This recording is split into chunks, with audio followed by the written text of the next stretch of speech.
एक जमींदार था, जागीर का मालिक। एक उसकी घरवाली थी। घर में दो जने ही थे। जमींदार खेत में काम करता था और उसकी पत्नी घर का काम करती थी। पति पत्नी दोनों ही गर्म स्वभाव के थे। थोड़ी थोड़ी बात पर दोनों में ठन जाती थी। कभी कभी तो घरवाली का बना बनाया खाना भी बेकार हो जाता था।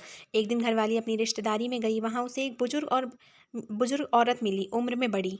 बातों बातों में जमींदार की घरवाली ने बुजुर्ग औरत को बताया कि मेरे घरवाले का मिजाज बहुत चिड़चिड़ा है। वे जब तब मेरे से लड़ते ही रहते हैं। कभी कभी इससे हमारी बनी बनाई रसोई बेकार चली जाती है। बुजुर्ग महिला ने कहा, यह कोई बड़ी बात नहीं है। ऐसा तो हर घर में होता रहता है। मेरे पास इसकी एक अचूक दवा है। जब भी कभी तेरा घरवाला तेरे साथ लड़े, तब तुम उस दवा को अपने मुंह में रख लेना। इससे तुम्हारा घरवाला अपने आप चुप हो जाएगा।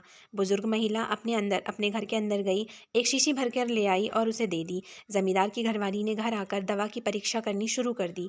जब भी जमींदार उससे लड़ता था, वह दवा मुंह में रख लेती थी।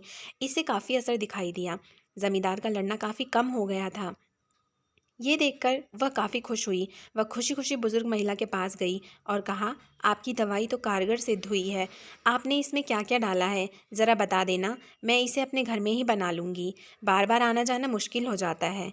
इस पर बुजुर्ग महिला ने जवाब दिया कि जो शीशी मैंने तुम्हें दी थी, उसमें शुद्ध जल के सिवाय कुछ भी नहीं था।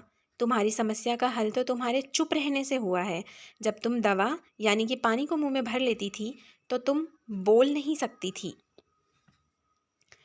और तुम्हारी चुप्पी को देखकर तुम्हारे घरवाले का भी क्रोध शांत हो जाता था। इसी को एक चुप 100 सुख कहते हैं। बुजुर्ग महिला ने जमींदार की घरवाली की सीख दी, इस दवा को कभी भूलना मत, और अगर किसी को ज़रूरत पड़े तो आगे भी लेते रहना। जमींदार की घरवाली ने बुजुर्ग महिला की बात को गांठ बांध लिया और खुशी खुशी अपने घर वापस आ गई।